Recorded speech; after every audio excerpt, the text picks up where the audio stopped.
Two problems, that's a dilemma. Many problems, that's Polylemma. We're addressing the challenges of social media advertising. We do this completely in public, where we ideate, experiment, and analyze. Join us in the learning journey if you too are interested in learning through action. Hi everyone, how are you doing? So today we're going to talk about how to ensure that you're making money on your ads, right? So one of the main ways of making sure that your ad is actually beneficial to your business and not a hindrance is to make sure that whatever amount of money you're spending on the ad is less than the profit that you're making. Basically, profit minus advertising spend should be greater than zero. If it is, you're making money by running ads. Now you know how much money you're spending. That was your campaign budget, your advertising spend, right? What you need to figure out is how much money you're making. This is where Pixel comes in. It can tell you exactly how many sales resulted directly from your ads. And knowing what products you sold and what your margins are, you can work out, okay, how much money you made. Now let's take a look at what happens if Pixel doesn't work, or you want to look at the data in slightly more in-depth way, such as by geography or age groups or gender.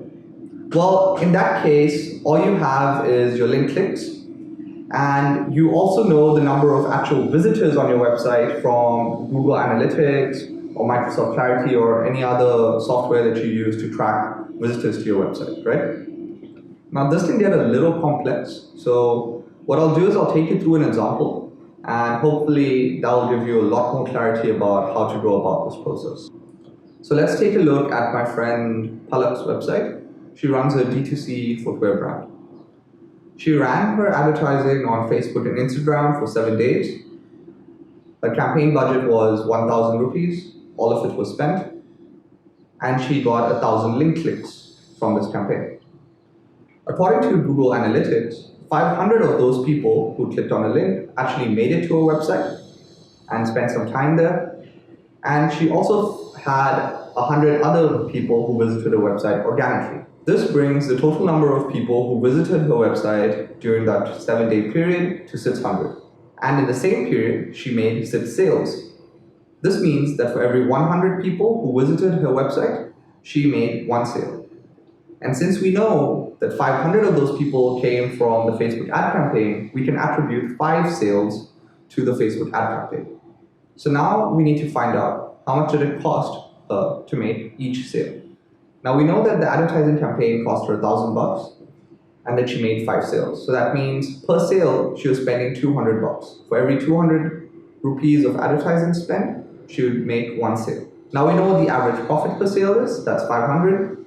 We know how much money she's spending to get each sale, that's 200 rupees. And 500 minus 200 is 300 rupees, right? So that's what she gets to keep in her pocket at the end of the day. This means that the campaign was successful because it's profitable for her.